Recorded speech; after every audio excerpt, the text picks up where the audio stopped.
Hello everyone, আসসালামু আলাইকুম। Welcome back to my channel Sumaiya Arthi's recipe.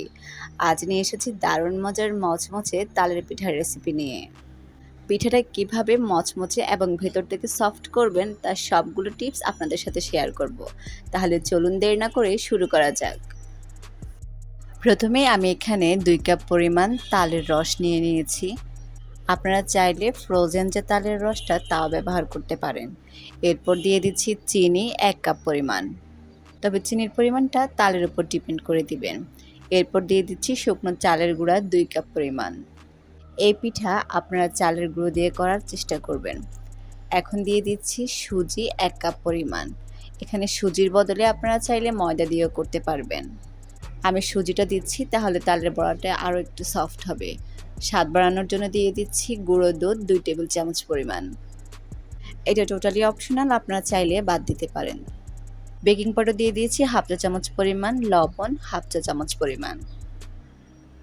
এই পিঠার স্বাদটাকে দ্বিগুণ করে দেয় কিন্তু নারকেলটা, তাই আমি এখানে নারকেল দিয়ে দিচ্ছি 1.5 কাপ পরিমাণ। যারা নারকেল পছন্দ করেন না তারা এক্ষেত্রে এটা বাদ দিয়ে দিতে পারেন। এখন এগুলোকে খুব ভালোভাবে মিশিয়ে নিতে হবে, তবে হাত দিয়ে খুব ভালোভাবে মিশিয়ে নিলে এটা সুন্দরভাবে মেশানো হয়ে যাবে। এটাকে যত বেশি ভালো করে আপনারা মেশাতে পারেন ততই কিন্তু পিঠাটা অনেক ফুলে উঠবে এবং অনেক সুন্দর হবে। আমি এখন এটাকে ঢেকে দিয়ে দিচ্ছি প্রায় আধা ঘন্টার জন্য। অবশ্যই আধা ঘন্টা রেস্টে রাখবেন।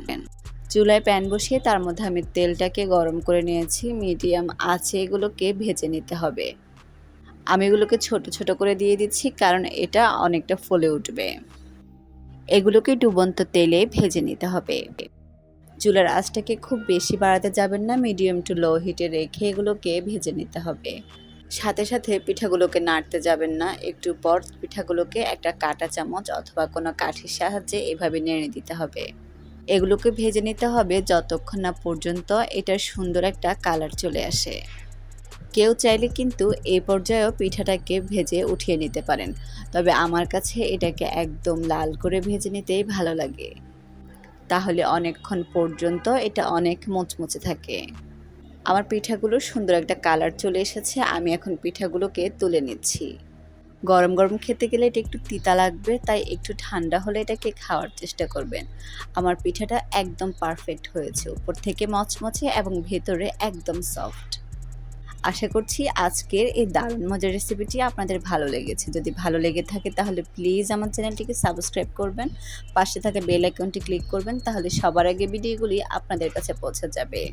আল্লাহ হাফেজ।